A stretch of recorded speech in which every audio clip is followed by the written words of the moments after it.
2,600. 2,600 is up to that much, but it's under control now. That's by there's the a wildfire running around, so we There's a big yeshiva there.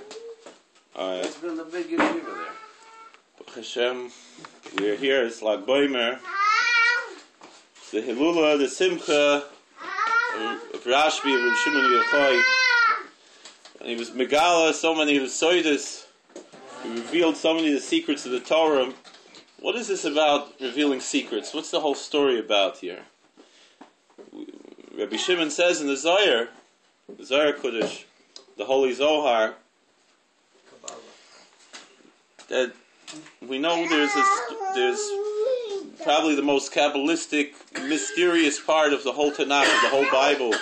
The first chapter, the first parak of Yechezkel, the first chapter of the book of Ezekiel, which we're going to read in a few weeks on Shavuos. It talks about this grand vision that he had of angels and wheels and all kinds of mysterious things, which really are deep, deep secrets of the Torah that are not meant to be understood in a literal level. They're deep secrets of the Torah, called Maisa Merkava, the work of the chariot. The Zohar presents this narrative in the following way. You can imagine now, when did Ezekiel live? He lived during the Babylonian exile, those 70 years after the destruction of the first temple, before the second temple was built. Now, in general, when a nation goes into exile, which happened many times in history prior to that, we see in the scriptures how the 10 tribes of the northern kingdom of Israel were exiled and lost to history. At the same time, the same Assyrian king, Sennacherib, exiled many nations, moved them around from one place to another so they should lose their national identity. So the Jews from the southern kingdom who were left and who were exiled into Babylonia were sure that this was the end for them. They sat by the rivers of Babylon weeping and crying, figuring that's the end. They hung up their musical instruments, and they felt that the Babylonians were taunting them, saying, "Sing for us the Shirei Tzion, the songs from Yerushalayim, the songs from Jerusalem." And they said, "How could we forget? If I forget Jerusalem, it's nothing else." Meaning the Beis HaMikdash, the grand lofty ideas of ethical monotheism that the Torah brings, not just a place on the map. And they were sure that God had abandoned them, and they lost all hope. Now Ezekiel was going to the mikveh. He was an Er L'Chiyid. It was said by the river, by Nahar Kavar, by the river. And he had this vision. Now generally prophecy only is supposed to be in Eretz Yisrael, in the Holy Land. So how did he have the prophecy? He made that place, like the Tzemach Tzedek said, make this place Eretz Yisrael. The mikveh is Eretz Yisrael. That idea, that hope. So it didn't matter geographically where he was. Geographically he was in Babylon, but spiritually and mentally he was in Eretz Yisrael. And that's how he was worthy to this vision. And he went and ran to the Jews and said, "This is what I saw." God said to all the angels and all the Merkavas, all the chariots, everything, he said, "Wait a second. My children are in exile in Babylon. What are you guys doing here in heaven? We got to go there. And I'm going to come with you too." That's what the Navi says. L'manchem shalachti bevela. For your sake I went to Babylon. Kadosh Baruch Hu says. And so that was the revelation that Yechezkel had. And he went and told all the people. And if you say maybe he revealed too much, too many secrets, things that were not supposed to be revealed, you have to understand that he had reshus, the Zohar says, he had permission to reveal this. It needed to be revealed, because otherwise the people would have lost hope. They needed to know that God was still with them. Within all of their troubles, God was still there with them. Right there, it didn't matter. They're not going to be lost. As long as they stayed true to the Torah, it didn't matter the physical boundaries of where they were, because spiritually, their minds and their hearts were still in Yerushalayim. Ultimately, Rabbi Shimon was saying this when the second Beis HaMikdash was destroyed. And he revealed what had to be revealed at that time for the same reason. And when the Zohar was finally published to the world after being hidden for so many centuries, when was that? In the middle of the Crusades, when again the Jews were ready to lose hope, and it had to be revealed.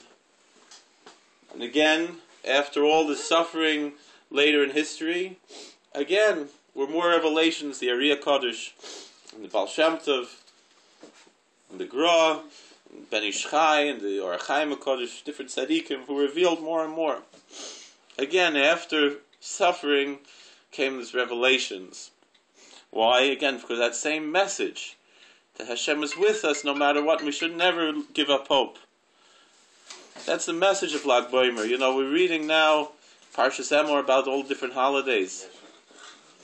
And really, Lag Boimer is that type of great holiday, because that great Yontiv, because it's that fire of revelation.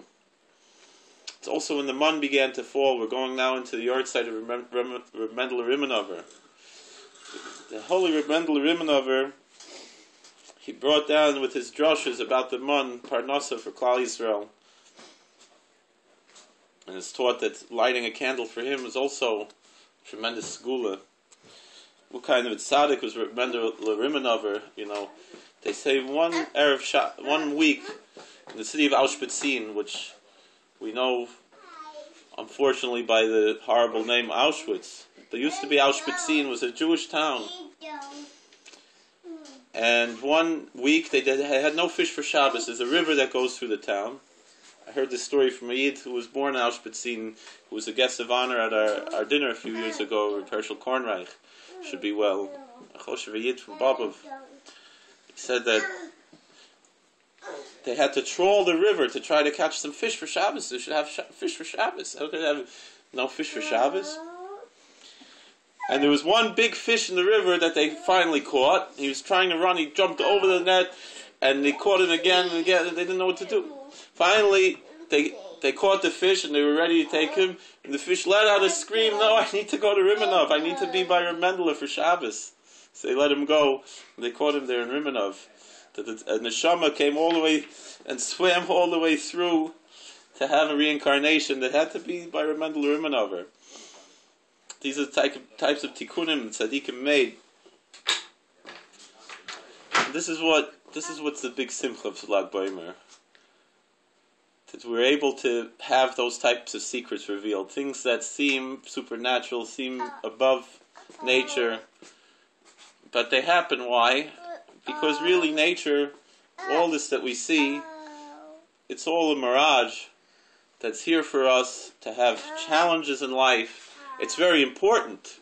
We shouldn't imagine, Chas v'sholom, that it's not important. It's extremely important. This is what we're here for, a very noble and divine purpose. But this is the message of Lag Boimer, that no matter what, elsewhere in the Zohar, actually next week's Parsha in Kolakowski, it says that no matter what, no matter where we go, Hashem is there with us, and wherever a Jew is, he said, he makes a mashal like this, that if a man was in love with a woman, but she lived in a place, a Shuka Deborsky, where they tanned leather, and what they used to tan leather, I don't have to say, it smelled very bad, I don't have to say what it is. Farmers know about it. That's how they tan the leather. So it said that if a man's in love with a woman and she lives in such a place, it doesn't matter how bad it smells, that the fact that she's there, it's as if it's the nicest, most wonderful smell, best perfume and spices in the world. And so too, no matter where we are in the world, no matter what we're suffering through, Kadosh Baruch Hu, He finds us, a Jew who comes to daven, it's the most beautiful, pleasant aroma in the world. And that's the simcha of Lag Boimer. no matter where we go, no matter what. Right now, if in our minds we're in Meron, we're in Meron. It doesn't matter where we are physically. We can obtain everything what needs to be done. It doesn't matter because our hearts are all together. It doesn't matter the separations of time and space. Right now, we could be in the Kodesh Kedoshim. A friend of mine, Rabbi